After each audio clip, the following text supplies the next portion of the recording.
Commissioner Lopez, I see you're online. I'm So here. it is. Okay. Okay, it's 10 o'clock Friday morning. So we will start the agenda review.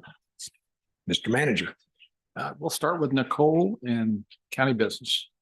Good morning, everyone. For county business, we will have the election commissioner here to talk about an I voted sticker campaign that she's going to do, a contest coming up. We will have an update from Recovery Connect on their program. And then we have finance good news that we will share with you.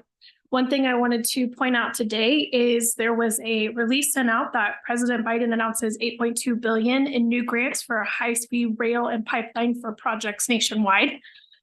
This is a big kudos to Commissioner Meitzner, and specifically where it makes sense for our area is there's an investment in Chicago Union Station as an initial step toward future improvements to the critical Midwest Corridors hub. So I thought it might give you an opportunity to explain more about this good news, sir. And why it took you two governments to get it done. It took me two governments in a few years. Basically, the award is a corridor ID award from FRA. So Federal Rail Administration, if they don't approve a route as a dedicated corridor ID, it doesn't matter what you do, you could not do passenger rail on that section. So obviously the Southwest Chief through Kansas is, once you got rolling, you're not a corridor, right? You're still in the FRA plan as an approved route, but this extension is big.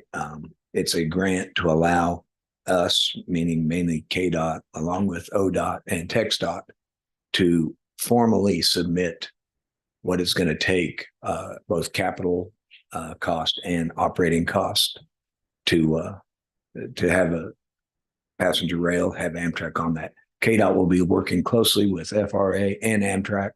I think there was 60 approvals of corridor IDs. And so ours looks, our route is already tracks there. It looks easier and looks less expensive than many of the others that were approved.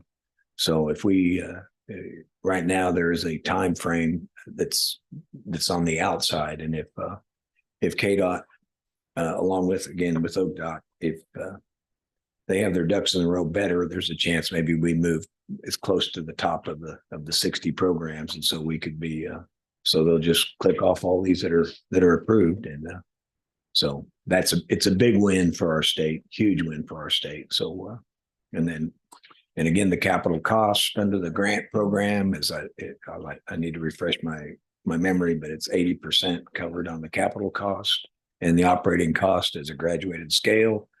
If there's a gap between the operations and the revenue, it's covered as well for the first couple of years, and then it goes down 80, 70, 60, 50% for the out years of over, I think, about 7 years. So anyway, good for everybody. So congratulations to our state. Yeah. And Thank you, sir. Appreciate you sharing information on that. That's all I have. On new business, commissioners, a pretty short agenda. That's a couple of funding requests at end of year. One is for Nexus, which we've been briefing back and forth on for months. And that's item C. And then item D is the ask. Diana Shun and Mark Bennett will be here to ask about CAC dollars. I forwarded you this morning the analysis from Valerie and Brent on that project, and the commission just has to have that debate publicly on how you want to fund that. Those are the two new business items. I'll probably talk about more on Wednesday, but I'm concerned with all of these out of budget cycle requests and what that's doing to our overall budget and how much funding we're going to have left at the end of this. Mm-hmm. We've talked about having some kind of a policy for out of cycle requests. And I think it's time that we have a policy for out of cycle requests, because we can't continue just to decide to give money away. We've got to be very strategic on it. Thank you. Okay. Anything else? Anybody? And Brandon, did we get a summary on the 100,000? Historically, yes. On Nexus, I think we did. You did. I need to, but it's been a few weeks. Been a minute, so just make sure that we all have that again. The analysis. Thank you. Okay. Item E is the legislative platform. We'll pull that and delay that to the 20th. There was some discussion we wanted to have with local delegation yet, so we'll delay that for 1 week. And then Board of Bids and Contracts. Consent items are, there's a lot of public works on consent. Item G is the project that we've been waiting a long time for, is the study to look at K-15 corridor. I know that's Commissioner Howell's biggest headache, probably traffic wise in your district. So that's the item to move that forward. We do have that is a consortium of partners that are paying almost roughly the $500,000 to get that done. The county share of that is $50,000. That's our fiscal notice. Item H is another project that's been around a while. That's the paving of 61st west of 151st. And the fiscal note, this is actually a CIP amendment for that. The amendment, I think, is for $102,670. The program cost is $945,993. Right, Lynn? Yeah. Those numbers are correct. I will also note, as I believe Commissioner Dennis mentioned on Wednesday at BOCC, this has KDOT cost share money involved, and they're covering approximately 80% of the funds for this project. I will go away. That's work that's already been done according to Lynn, so we'll pull that item off. That will move all the subsequent items up a notch, but item J on current plan is capital improvement program amendment for a project in the Valley in District 4 for reconstruction of Meridian. That project total is $405,000.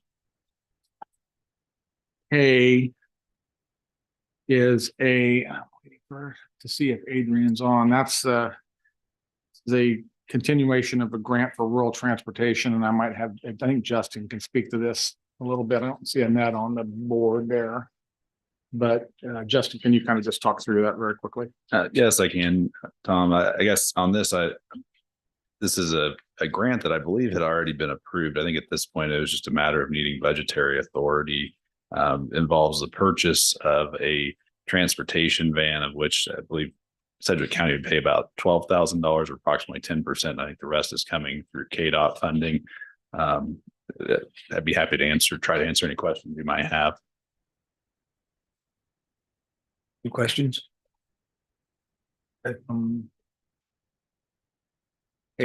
L, we didn't have backup, but Adrian had sent you a fairly lengthy email with some attachments, and she is on the screen today. This is a Healthy Babies grant. It's a historical grant in nature. We've had it for over 27 years.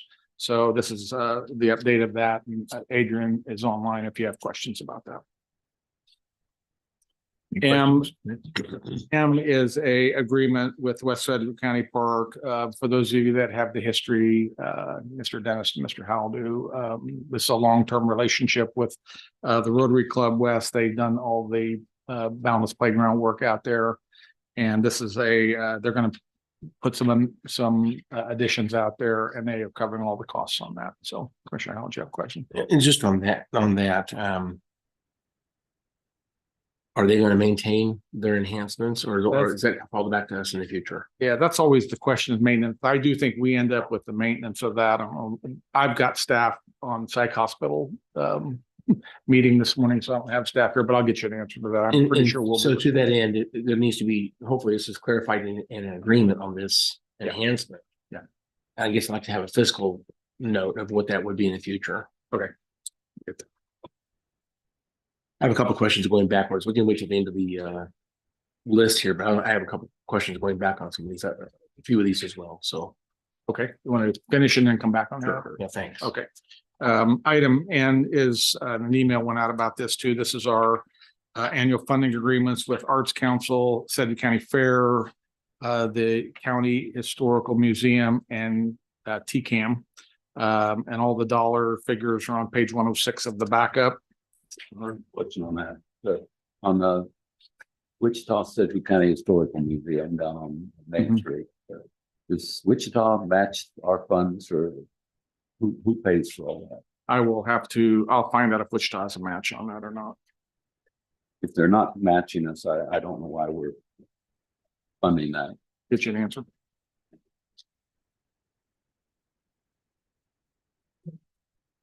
Is that in the 2024 budget that was? Yeah, you all Just, voted for it. Yeah. And August. This is just an agreement that works out the details on the grant. Okay, correct. Item O is just further work. The commission can delegate authority on the furtherance of the acquisition of the ComCare crisis facility down in Topeka. That's all this item is. And the rest of it is just beer licenses and check registers, routine business. We have no fire agenda. Executive session. We're not planning an executive session at this time, so Commissioner Alfie, you want to go back and get questions now? Just a couple of quick questions. On item K, I think a year ago, we had some grant fund. I'm trying to remember, I think it was a year ago, we purchased another van, but it wasn't purchased until late in the year, just like it sounds like this year. But what I'm wondering about this is that we apparently we had challenges of getting a driver. So having the vehicle is one part, but is there a driver to actually provide the service? I will get an answer to that from Annette. I'm assuming we have the staffing to fill the van if we had. I'll just suspend that question for now, but I think that's a part of the question. I'd like to know about that part. Okay. I think on the item I, you said there was going to be a delay. Yes. Please explain why. Lynn, you want to cover why that item I is? What is that? What is this about? Why delay? There was no delay. It was inadvertently added to this agenda. It was actually already this budget and capital was already approved in June. Okay, as I say, I think item G sounds like we're moving forward. Yeah. finally. Yes, we are definitely moving Yeah. forward. They've actually already started they've already started work on the study. Just KDOT was delayed in getting contracts out to all the participants. I think that's all my questions. Thank you. All we had. Okay. The other, actually, I was at the GWP board meeting this morning, Greater Wichita Partnership, and there was a renowned thank you to the county for purchasing the building that we just did. And, they echoed the association that how good it's going to be sitting right next to the biomed center. And so there was just a lot of kudos and compliments and continuation of positive movement in that corridor and in our world. So I'll just share that. So congratulations to all for that. Most of my staff is they're Zooming a site selection meeting for Psych Hospital, so that we have a meeting on Monday, and then our town hall is on Tuesday, where those sites will go out to the community. So that's moving ahead as well. Lots going down the track in the world of CIP. Good. Anything else for anybody? Okay. All right. Then we'll see everybody. Have a good weekend. All right. Bye.